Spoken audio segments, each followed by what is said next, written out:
A cirurgia plástica craniomaxilofacial, ela entra com o intuito de trazer uma estética para a face, mas mais do que a estética, trazer uma nova funcionalidade para a face. Por exemplo, o lábio leporino, né? Isso. Os pacientes com lábio leporino, a gente tem os pacientes com lábio, tem os pacientes que também têm alteração do palato, que é o céu da boca, O céu né? da boca aberta, comunicando com o Aberto. nariz. Isso. E aí, por exemplo, uma criança que nasce com esse tipo de alteração, quando ela é completa, né, que pega a junção, pega o lábio, pega o palato, uma criança que tem dificuldade para amamentação por conta dessa comunicação da cavidade da boca com o nariz. Vai tomar o leite, ele pode ir pro pulmão, né? Dar Não. pneumonias. A questão, inclusive, de a comunicação com a cavidade nasal, a questão de processos infecciosos recorrentes. Essa criança, depois, no desenvolvimento da fala, vai ter alguma dificuldade. Então, assim, o intuito dessa cirurgia, ela é uma cirurgia corretiva, que para os pais, inclusive, essa foi uma das coisas que me fez tomar, inclusive, assim, ver com outros olhos a cirurgia plástica, principalmente a parte da craniomaxilofacial.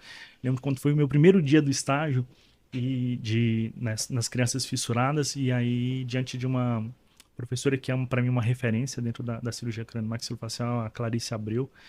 Eu lembro que ela falou assim: olha, vocês vão ver o choro da mãe diante da entrega dessa criança, e aí depois da cirurgia, o choro da mãe, quando nós entregarmos essa criança, é um choro diferente, realmente.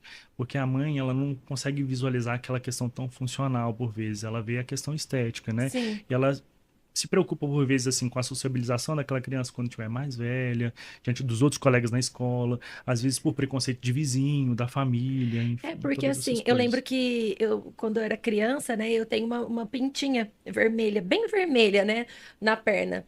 E aí, hoje em dia, assim, conforme eu fui gatinhando, ela foi raspando, assim, hoje em dia Sim. não tem nada. Mas aí eu era criança, bebê, né? Aí eles falaram assim, nossa, tão bonitinha, pena que veio com esse defeito. E era um defeito, assim, gente, mínimo, uma pinta estranha na perna, né? Uma pinta desse tamanho. E a minha mãe, assim, ficava super triste, ficava super chateada, assim, como assim? Vai falar que meu filho é defeituoso, Sim. sabe? Então E isso dói, isso machuca, né, a mãe? não, machuca muito a mãe e às vezes existe até realmente não só, ainda não houve né, esse transtorno para a mãe, mas ela já cria um preconceito de como ela vai encarar a sociedade diante daquilo. Então, assim, nós estamos falando, por exemplo, da fissura de lábio e palato, que né, são os pacientes fissurados, mas a gente tem, por exemplo, os pacientes que têm malformação congênita da face, crianças que, por exemplo, nasceram, que são sindrômicas, que existem algumas síndromes, por vezes também elas são taxadas, essa criança tem algum déficit cognitivo, são síndromes que têm uma alteração da morfologia da face, da parte óssea, enfim, mas é uma criança que tem um cognitivo preservado e até para poder enfrentar isso na sociedade, às vezes elas têm essa dificuldade, sabe?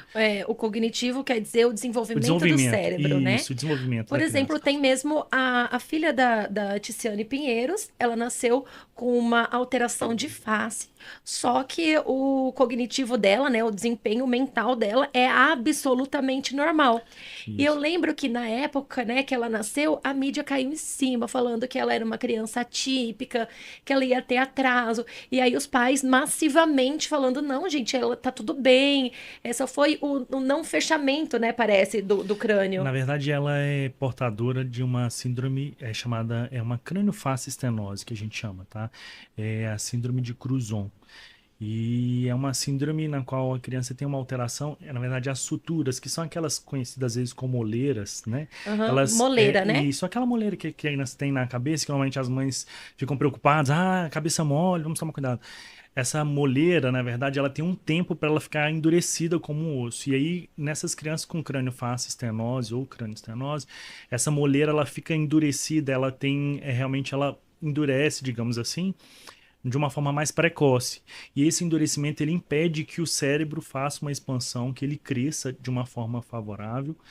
E a calota craniana ela vai se moldando conforme esse crescimento necessário do encéfalo, porque ele está um pouco preso. E aí começa, não além disso também a questão do terço médio da face, que a gente tem uma também malformação ali no desenvolvimento relacionado a tudo isso. E aí essa criança fica realmente com uma alteração facial, mas não tem um cognitivo alterado por vezes essas crianças têm um aumento da pressão intracraniana, né? Dentro o É porque cérebro o cérebro tá crescendo fica e preso ali e o dentro. coco, né? A calota tá pequena. Então tem que Isso. descomprimir em Isso. E alguns aí, casos. não, normalmente essas crianças são submetidas a uma descompressão, tá? Que a gente faz uma cirurgia nessas crianças para poder fazer. Existem inúmeras técnicas, enfim, para poder fazer essa permissão com que o encéfalo dessa criança possa crescer de uma forma favorável.